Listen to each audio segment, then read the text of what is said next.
Donc, bonjour tout le monde, bienvenue à cette conversation inspirante de la FOSDG. C'est vraiment un moment très, très important parce que dans le cadre du 30e anniversaire de la FOSDG, il y a eu un premier prix, un premier honneur qui a été lancé, c'est le prix du bénévole ou de la bénévole de l'année. Il y a deux personnes cette année, en 2020, qui est une année assez extraordinaire, merci, avec tout ce qui se passe, qui ont reçu ce prix-là. Puis une d'entre elles, on la rencontre aujourd'hui. C'est Madame Carole Larocque. Donc, Carole, il nous fait plaisir de t'accueillir sur cette plateforme virtuelle. Bonjour, ça va Bonjour, bien? oui, ça va très bien, merci. Merci de l'invitation. Écoute, il faut célébrer dans notre communauté l'investissement bénévole parce qu'on a besoin de gens comme vous, de gens comme plein d'autres mondes dans la région de Stormont, Dundas-Glengarry, qui mettent l'épaule à la roue, puis qui font qu'il y a bien des choses qui se passent. Puis surtout en temps de pandémie, hein, Carole, on le sait, on a besoin vraiment de s'entraider et de prendre soin des uns des autres. Donc, c'est moi qui te dis merci pour toute la générosité qu'à tous les jours, tu investis dans la communauté. Et ceci dit, je vais prendre quelques lignes de ta biographie, mais le reste, je vais laisser les gens le découvrir pendant notre entretien. Donc, D'accord. si j'ai bien compris, tu es originaire du nord de l'Ontario, Non, c'est ça? correction. J'ai Ah, commencé ma vas-y. carrière dans le nord de l'Ontario, mais en fait, je suis née à Montréal, mais mes parents ont Mhm. déménagé à Windsor, dans le sud de l'Ontario, quand j'avais 15 ans. Donc, mes études secondaires et le début de mon université, je l'ai fait à Windsor, après quoi je suis déménagée à Ottawa. Ah, et là, à Ottawa, tu as fait tes études. C'est intéressant parce que là, tu vas nous expliquer dans le fond que tu as fait le tour de la province, parti de Exact. Montréal, te rendre à Windsor, arrivé à Ottawa, tu as fait tes études postsecondaires. Oui, universitaire. J'ai poursuivi mes études universitaires en lettres françaises et théâtre. Et ensuite, j'ai fait mon baccalauréat en éducation. Donc, tu voulais devenir une enseignante, une professeure. Et là, quelle a été ta trajectoire? Là, ça t'a amené dans le Nord, c'est tout ça? Exact. Eh bien, j'ai rencontré mon conjoint dans le département de théâtre et lui aussi est enseignant. Donc, son premier contrat qui lui a été offert était à Smooth Rock Falls. Puisque nous Ah, étions jeunes et nous aimions l'aventure, nous sommes partis pour le nord de l'Ontario. donc, un jeune couple, finir ses études postsecondaires, embrasser sa nouvelle profession qui était enseignant et enseignante, vous vous retrouvez à Smooth Rock Falls. Et là, tu aurais pu être enseignante plein temps, mais déjà, tu t'es impliquée un peu dans la communauté, j'en suis certaine. Qu'est-ce que Mais tu en as fait, fait à c'est aussi Smooth Rock parce Falls? que nous avons commencé notre famille. Quand nous avons quitté Ottawa, nous avions une jeune fille de 1 an et j'ai aussi accouché de 2 garçons à Smooth Rock Falls. Donc, j'étais occupée avec la famille et à temps partiel, j'enseignais et parce que j'ai beaucoup d'énergie, je pense, et de leadership, j'ai parti le groupe. Je trouvais ça dommage parce que dans le village, il n'y avait pas grand-chose pour les jeunes adolescents que je connaissais de par le fait qu'on enseignait à l'école secondaire. Là, j'ai parti un café chantant, puis après quoi, j'ai parti, ben, c'était pas un café chantant, c'est-à-dire le café des jeunes. Après quoi, on a parti les bons amis, qui est un club social et culturel parce qu'on faisait venir des artistes. Excellent. Et là, c'est là la fibre de ton conjoint qui avait étudié sans doute en théâtre et ton amour aussi pour les arts et la culture et la communauté. Donc, on dit toujours, on dit toujours dans la communauté, demande à quelqu'un qui est super occupé de faire quelque chose et elle le fait. Donc, maman, plein temps, professeure à temps partiel et fondatrice à ce moment-là de ce club, de ce nouveau club-là à Smooth Rock Falls. Et encore là, la trajectoire vous a amené. Combien de temps vous avez vécu à Smooth Rock Falls? Nous avons vécu 4 ans à Smooth Rock Falls, après quoi nous sommes revenus dans les origines de mon conjoint parce que lui venait d'Alexandria. Alors, on a décidé, on disait, ben, tôt ou tard, on voyait les familles perdre leurs enfants parce qu'ils s'en allaient vers la ville. On dit, ah, au bout de la ligne, je pense que c'est là qu'on va se rendre. Alors, on va le faire maintenant. Mmh. Donc, les enfants commenceront l'école dans un milieu, puis on va poursuivre ça. Alors, c'est ça, ça nous a emmenés à Asbury la puis région Plantagenet? d'Alexandria. Non, c'est Alexandria, à Alexandria d'abord. Puis oui, vous viviez là quand vous avez enseigné à Hawkesbury ou à Plantagenet oui, ou vous n'avez pas vécu? c'est une grande Pas à ce point-là. voyageuse, hein? Eh oui. En fait, Jean-Claude enseignait au relais ici à Alexandrie. À l'époque, ça s'appelait l'École secondaire régionale Glengarry. Mhm. Et moi, pour ma part, j'ai enseigné à la Citadelle 1 an, au moment où on a eu une grève. Et tous les deux, nous nous sommes vus sur la ligne de piquetage. Pas très intéressant pour une famille avec 3 enfants et beaucoup Mm. d'énergie. Alors, j'ai décidé à ce moment-là que je postulerais pour le conseil voisin, soit celui de Prescott Russell. J'ai été offert un poste à Hawkesbury. Euh, c'est ça. Alors, c'est de là que j'ai fait le changement. Mais Mhm.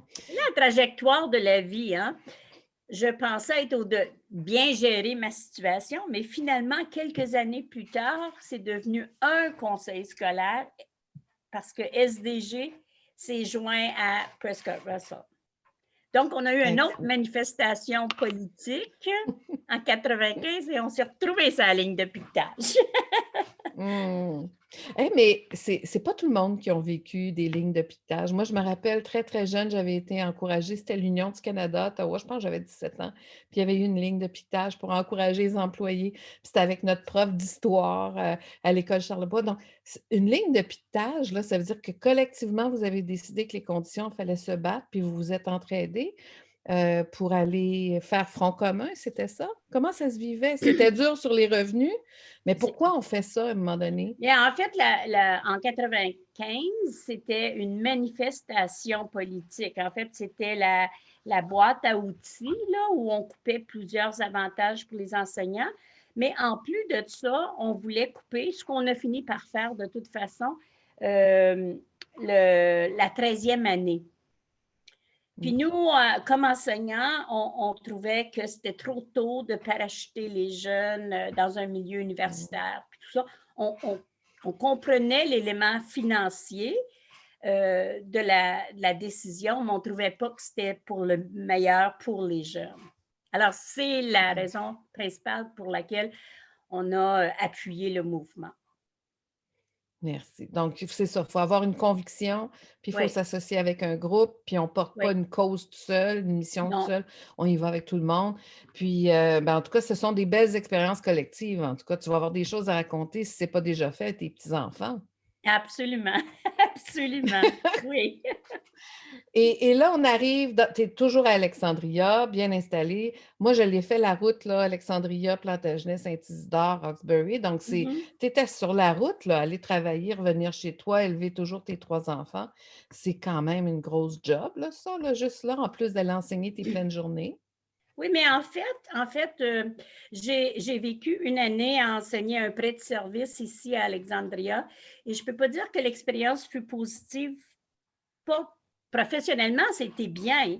Sauf que moi, j'aimais ça, cette 50 minutes de route-là, à Hum, écouter Monsieur Francard ou les nouvelles, ou juste décrocher totalement. Donc, quand j'arrivais à la maison, j'étais dans mon milieu familial. Et non, je ne transportais pas mon travail à la maison. Le matin, même chose, je partais, j'organisais ma journée. Ah, il faut que je fasse des photocopies. Ah oui, j'ai ce groupe-là, je veux rencontrer.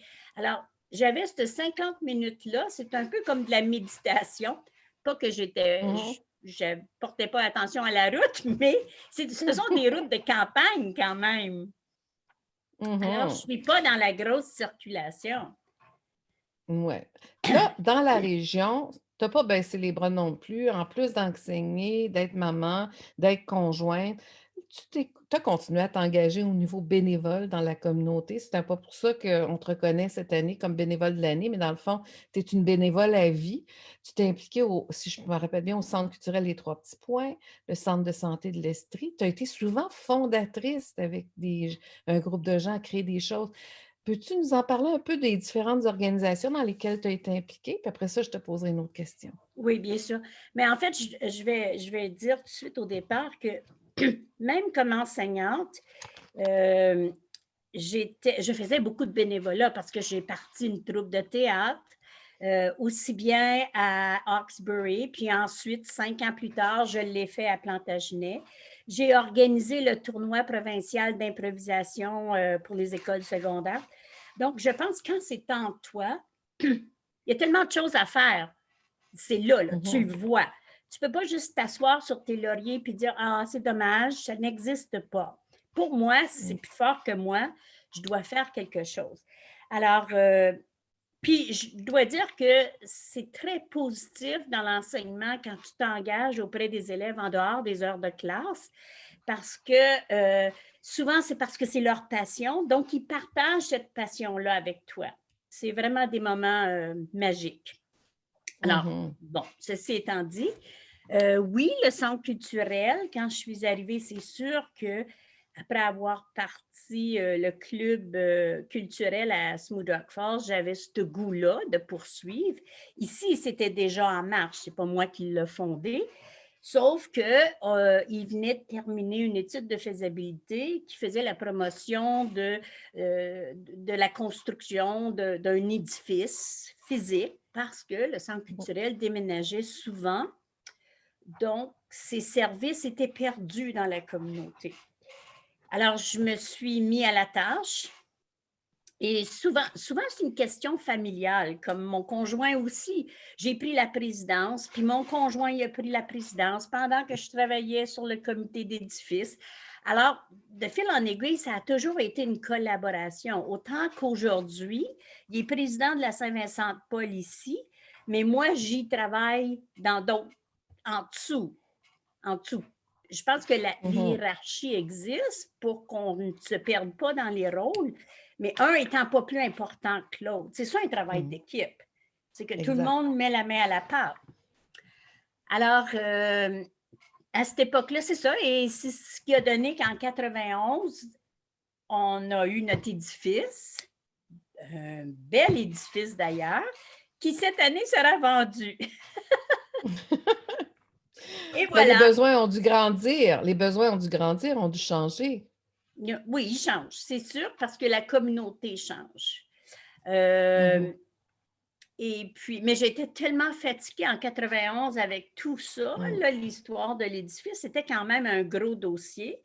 Alors, j'ai décidé de prendre un congé du centre culturel. Mais en 95, là, le conseil d'administration mettait la clé à la porte, puis fermait le centre culturel.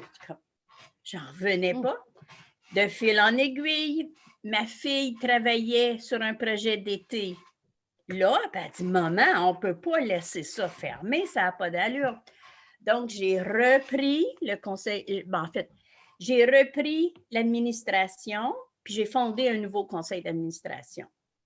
Mais j'avais des comptables, j'avais des gens d'affaires autour de la table, j'avais le Club Richelieu qui nous avait appuyés dans la construction. Puis là, j'avais d'autres membres qui venaient m'appuyer dans la renaissance. La relance. Oui, la relance du centre culturel.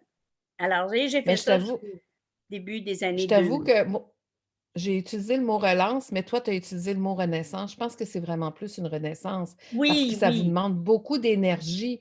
C'est repartir, mais tu as su t'entourer d'une équipe forte, si je comprends bien. Donc, là, encore là, de belles qualités de leadership.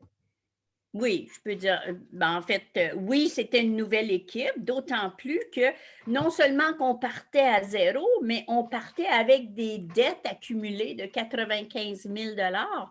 Alors, ça me prenait des gens forts autour de la table je pouvais m'occuper des activités, j'aime les activités, j'aime gérer les activités, mais au niveau financier, ça me prenait quelqu'un qui s'y connaissait beaucoup là, en termes de faire des offres pour repayer les dettes, comment on y va. Alors, oui, effectivement, ça me prenait une équipe très forte, mais je pense que je suis d'accord avec toi. Une de mes qualités, c'est le leadership, c'est sûr, mais en même temps, j'ai pas une de mes faiblesses, c'est la routine. J'ai beaucoup de difficultés avec la routine. Alors, ça me prend des gens qui sont la constance, qui sont constants autour de moi. Donc, quand je me cherche une équipe, je cherche cherche à aller chercher des gens qui peuvent combler mes faiblesses. Et puis alors, Mhm. ensemble, on est tous importants.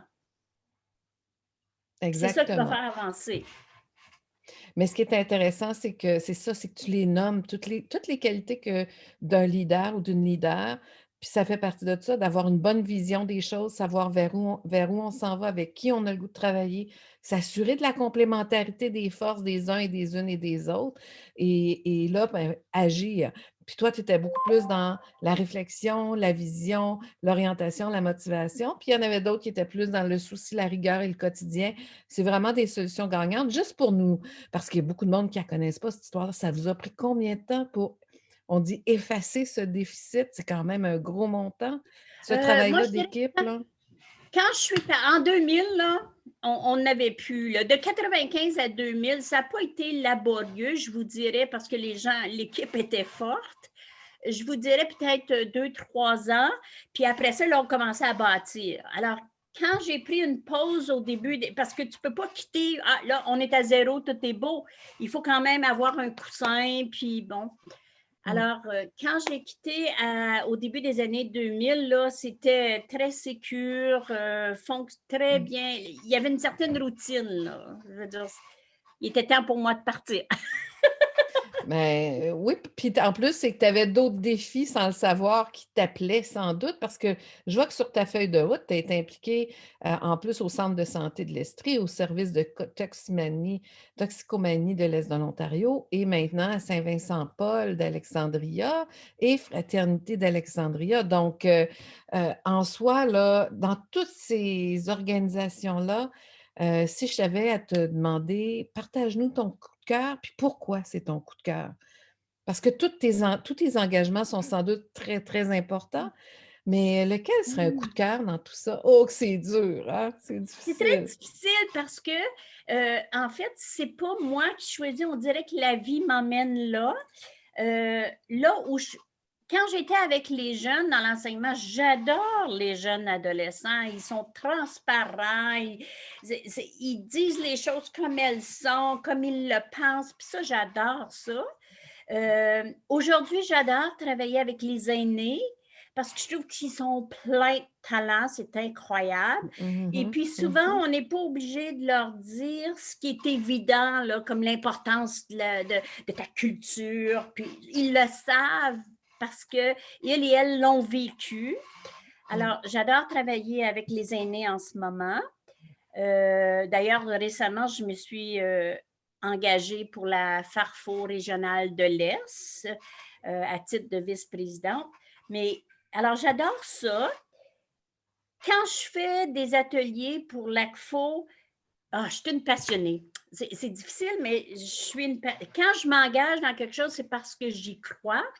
Donc, quand je fais des ateliers pour l'ACFO dans les écoles, puis je leur transmets le peu de connaissances que je peux avoir, puis je suis toujours accompagnée avec d'autres de mes amis qui aiment les arts aussi. Alors, je combine les arts, l'éducation, le don de soi et puis l'éducation dans le sens que je suis dans un contexte éducatif. Puis c'est tout en français. Eh bien, mon Dieu, quel chapeau. C'est merveilleux, là. Je veux dire, le parapluie de ma vie, il est là.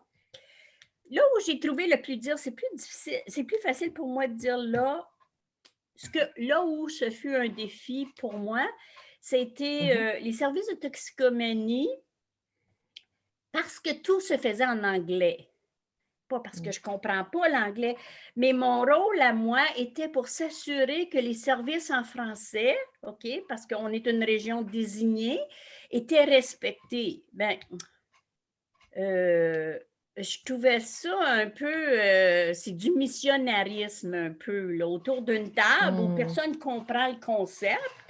Puis en français, oui, bien moi, si j'ai des problèmes, puis je dois m'adresser dans une autre langue, c'est 2 fois plus difficile. C'est difficile à expliquer ça. En tout cas, j'ai assumé la présidence au service de toxicomanie, mais j'avoue que ça a été tout un défi pour moi. Mais en même temps, un gros défi, mais en même temps, c'est tellement important que ces services-là soient accessibles aussi en français. Donc de temps en temps, on est certaines d'entre nous qui se sacrifient pour un petit bout de temps, parce que sinon ces services-là ont tendance à redevenir pas mal tout le temps en anglais. Donc je te lève mon chapeau. Tu as Ceci tout à dit, fait tu raison. D'ailleurs, c'est pour ça que je respecte énormément les politiciens qui font avancer nos causes. Puis des fois, tu dis, mon doux Seigneur, là, je peux comprendre l'intensité de ce qu'ils vivent à cause de ça, mais tu as tout à fait raison. Puis ce qui est intéressant, c'est quand tu as parlé d'enseignement tout à l'heure, puis on le sent ta passion là, dans tout ce que tu dis, Carole, puis je t'ai vu aussi en action. Puis j'ai vu même des photos. On te voit en action sur des photos en train d'aider des jeunes. Je pense que tu leur apprenais comment confectionner quelque chose. Puis la photo, on voit le dynamisme tellement que tu dégages, puis tu mobilises, puis tu entends, puis tu écoutes, tu accompagnes.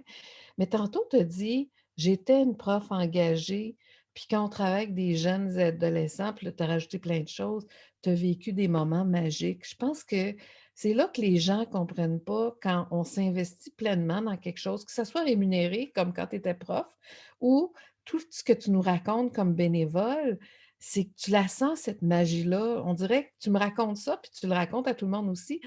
On dirait que c'est magique quand on est une gang qui porte un beau projet ensemble. Est-ce que tu ressens ça tout le temps ou Je cette dirais, ben, en tout cas, d'autant plus maintenant parce que je choisis les ateliers ou le genre d'atelier que je donne. J'ai pas, je pense que les activités parascolaires, la raison pour laquelle c'est encore plus passionnant pour les deux parties, autant pour l'enseignant que pour les étudiants, c'est parce qu'il n'y a pas d'évaluation. C'est pas, ah, ben là, c'est pour le bulletin, c'est pour les notes, c'est pour la bourse de fin d'année, c'est pour juste l'amour de ce que tu fais. Alors, Mmh. juste ça en soi, c'est merveilleux.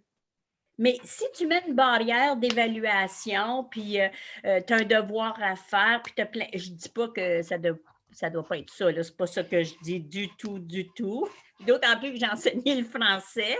Donc, il faut qu'il y ait des évaluations. Mais je veux dire, quand un enseignant ou une enseignante s'engage dans le parascolaire, ils vivent quelque chose qui n'est pas du tout pareil à la salle de classe. Et Mmh. sans privé, c'est perdre beaucoup. C'est perdre beaucoup Mmh. de la profession.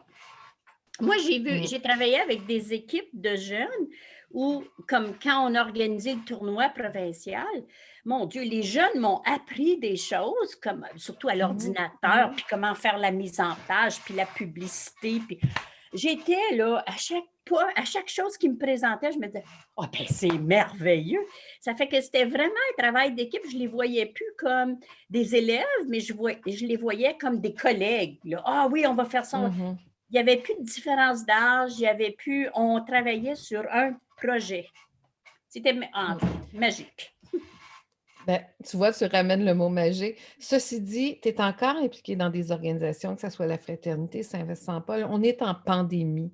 Comment que ça se vit présentement, cet engagement-là bénévole dans la communauté? Comment tu vois ça, toi, l'impact de la pandémie, autant dans les organisations puis dans la communauté? Je trouve ça triste parce que pour moi, qui a beaucoup d'énergie et puis j'aime organiser des choses, je trouve ça m'a freiné beaucoup, puis j'ai pas l'impression que, tu sais, avant, la fraternité, c'était dans ma vie du quotidien, là. Ah oui, là, on serait dans l'organisation du souper de Noël, puis décoration de la salle, puis en tout cas, là, toutes les belles surprises qu'on peut faire, puis l'animation, etc. Puis là, on n'a pas ça, là. C'est sûr qu'on a essayé, on a quand même apporté des services comme avec l'ACFO, SDG, puis Centraide pour les paniers de nourriture, les casse-têtes, les tablettes. Je dis pas que c'est pas rien. Je dis pas ça du tout, du tout. Mais c'est pas le contact humain avec ces gens-là. Mmh. Ou encore là, travailler, que ce soit travailler avec des jeunes ou travailler avec des aînés, je vais dire, bon, c'est un exemple simple, là, c'est pas. Mais on a eu du plaisir à le faire, puis on était contents. L'année dernière, on a décidé que Noël se ferait dans notre salle, parce qu'on avait une salle. C'est sûr que ça demandait beaucoup plus de décoration et de créativité par rapport aux traiteurs et tout ça. Mais après tout l'effort qu'on a mis dedans, il y avait un esprit d'appartenance là, qui était mesurable. Les gens étaient fiers, c'est notre salle, c'est beau, puis tout ça. On ne le vit pas cette année, ça. C'est triste, c'est triste.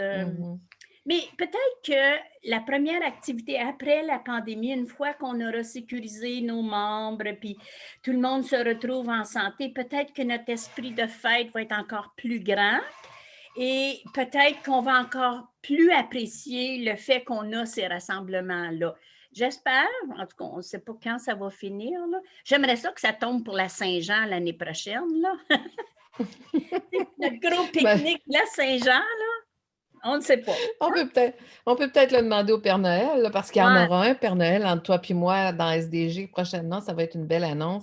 Mais ceci dit, tu as raison, hein, le côté humain des choses, le fait de ne pas avoir cette présence-là, on se voit en ligne, mais c'est pas pareil. Puis Oh on ne mon fait pas Dieu. nos activités en personne, puis on n'est pas là en train de se faire des bises. Hein. C'est dans notre culture aussi, là, ça fait partie de notre quotidien. Mais si je te demandais aujourd'hui, Carole, puis espérons que ça se règle avant juin, même prochain.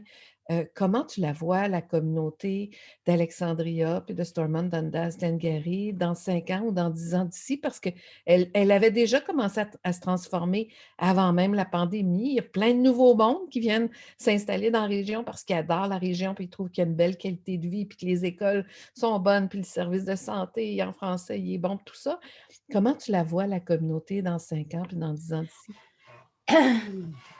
J'espère que cette période de 1 an ou 2 ans, peu importe la période que va durer la pandémie, j'espère qu'elle ne fera pas en sorte que les gens vont décrocher, vont s'habituer dans leur petite vie chez eux, à la chaleur. Mais j'espère qu'au contraire, ils vont vouloir s'éclater. Je vais te donner l'image d'un popcorn. J'aimerais ça que ça soit un gros maïs soufflé qui gonfle et puis éclate. J'aimerais ça que ça soit ça. Mais pour répondre, si tel est le cas, si c'est un maïs qui éclate, à ce moment-là, il faudrait qu'on ait des gens, des bénévoles prêts à desservir cette clientèle-là. Le creux dans le moment, autant pour les organisations, tu sais, que peu importe l'organisation, là. Je regarde autour de moi les Richelieu, les Optimistes, les Lions, le Centre culturel, tous les organismes. Il y a un creux au niveau des bénévoles. Vraiment un creux sérieux parce qu'on se retrouve tous les mêmes visages, mais on prend de l'âge. C'est pas grave de prendre l'âge, là, mais à un moment donné, il faut quand même qu'il y ait une relève à long terme parce qu'on n'est pas éternel. Alors, le manque de relève, ça m'inquiète beaucoup. Puis je le vois, c'est pas un club, puis c'est pas juste l'élément linguistique, les francophones, les anglophones aussi, qui ont ce problème-là. Exact. Alors, Exact. j'espère que la pandémie n'aura pas accentué l'espèce de besoin de cocooning, parce que non, l'être humain, il est fait pour socialiser, il est fait pour être avec les autres, pour les autres et avec les autres. Mais tu as totalement raison. Puis pour conclure notre entretien, dans cette même lancée-là, Carole, parce que tout ton entretien aujourd'hui, toute notre conversation a nommé des choses tellement magiques, tellement spéciales quand on s'engage dans notre travail, quand on s'engage dans la communauté. Puis même dans la pandémie, de quand même continuer certaines choses, même s'il manque ben, des choses dans notre communauté. Mais comment motiver ces centaines, puis ces milliers de francophones dans la région à explorer le bénévolat? C'est quoi être bénévole? Puis qu'est-ce qu'on pourrait leur dire? Tu sais, parce qu'il y en a qui se disent, ben, je ne pourrai jamais chausser les souliers de Carole, donc je n'irai pas sur un conseil d'administration parce que je n'ai pas cette expertise-là. Il y en a d'autres qui ne savent même pas où est la porte d'entrée pour dire je vais aller faire du bénévolat dans une cause ou dans une organisation. Si tu avais à démystifier ça, parce que j'ai adoré ton image de popcorn, là. Je pense que je vais en faire une illustration parce que ça serait tellement beau si la communauté, c'était vraiment tout plein de popcorn qui éclataient d'ici quelques mois. Mais comment, dans ces popcorns-là, en avoir quelques-uns qui auraient le goût de dire j'ai des talents, j'ai une compétence, j'ai quelque chose, puis j'ai le goût de redonner à la communauté ou de m'investir dans la communauté. Qu'est-ce qu'il faut leur dire à ce monde-là? Je pense que je vais revenir à ce que j'ai dit au début, c'est que la personne qui dit je ne voudrais pas porter les souliers à Carole, il faut qu'elle comprenne que Carole, elle ne cherche pas quelqu'un pour porter ses souliers. Elle les porte, ses souliers. Elle cherche quelqu'un qui porte des souliers plus grands qu'elle, puis qu'elle ne peut pas chausser. Comme on parlait tantôt, la constance. Moi, je ne l'ai pas, la constance. Alors, il faut savoir que tout le monde a des talents, puis c'est la mise en situation de tous ces talents-là qui fait en sorte qu'on assure un succès. Ça, c'est une chose. Mais le bénévolat, là, c'est un peu de l'égoïsme. Okay? J'ai pensé souvent, là, parce qu'il y a différentes sortes de bénévoles, c'est sûr. Mais tu sais, tu as le bénévole qui cherche le pouvoir. Tu as le bénévole qui veut juste mettre quelque chose sur son CV. Tu le vois tout de suite. En tout cas, moi, je le vois. Mais le bénévolat, là, ça t'apporte beaucoup. Moi, ça m'a formée. Ça l'a appris tellement de choses sur moi-même en interaction avec les autres. Et c'est tellement gratifiant. Quand tu as réalisé, quand tu as un succès, des fois, toi, tu es reconnu pour le succès quand finalement, c'est une équipe en arrière de toi qui a assuré ça. Mais quand tout ensemble, tu fêtes le succès, là, ça aussi, c'est magique. Mon mot magique. Mhm. Alors, je pense que c'est pas à sens unique, le bénévolat. C'est vraiment autant que tu donnes, puis je pense que plus tu donnes, plus tu reçois. C'est vraiment, c'est ça, c'est ça. Alors, il faut vraiment transmettre l'idée que, je vais te donner l'exemple. Moi, mes petites filles, quand je travaille à la Saint-Vincent, puis ils ont une journée pédagogique, ils adorent venir à la Saint-Vincent, tu vois. Alors, c'est pas, eux autres, ils se rendent utiles, puis ils font des choses, puis tu sais, ils sont à l'adolescence, le début de l'adolescence. Alors, ils ont compris que tu reçois quelque chose. Tu fais pas juste, ah ben là, je vais aller donner 2 heures. C'est pas ça, là. C'est je vais aller là, puis là, tu rencontres du monde, puis c'est intéressant, puis il y a des choses à faire. Puis en plus de ça, tu as le sens du bien-être, d'avoir aidé une cause. Ça aussi, c'est intéressant. Alors, c'est gratifiant, c'est formateur. Et puis, moi, je me dis, ça va dans les deux sens. Ce que tu donnes, tu le reçois et en double. Bien, imprégné de toute cette sagesse, mais surtout de ce vécu et de cette expérience-là, je pense qu'on a fait un méchant bon choix en te choisissant, toi et Jules, pour les premiers récipiendaires du prix bénévole de l'année à la FOSDG. Puis c'est vraiment pas, comme je disais, le bénévolat d'une année, mais c'est le bénévolat d'une vie. Puis je pense qu'à quelque part, quand les gens vont écouter la conversation jusqu'à la fin, tu leur donnes vraiment tout ce qu'il faut pour se rendre compte que se donner et recevoir pour bâtir une communauté ensemble, ça fait toute la différence. Puis le lendemain de la pandémie, il y aura une grosse fête. Puis j'espère vraiment qu'on va être toute une gang de popcorn. Puis on se mettra un petit peu de beurre dessus pour être encore plus goûteux. Mais ceci dit, Carole, merci pour toute ta générosité. Je sens qu'on va réaliser encore de belles choses, toi, ton organisation, la FOSDG, dans les prochains mois, dans les prochaines années. Et continuons. La FESFO dit qu'il faut contaminer pour recruter des gens. Bien, contaminons d'autres francophones à s'investir, à donner un peu de leur temps pour mieux recevoir puis bâtir la communauté qu'on rêve.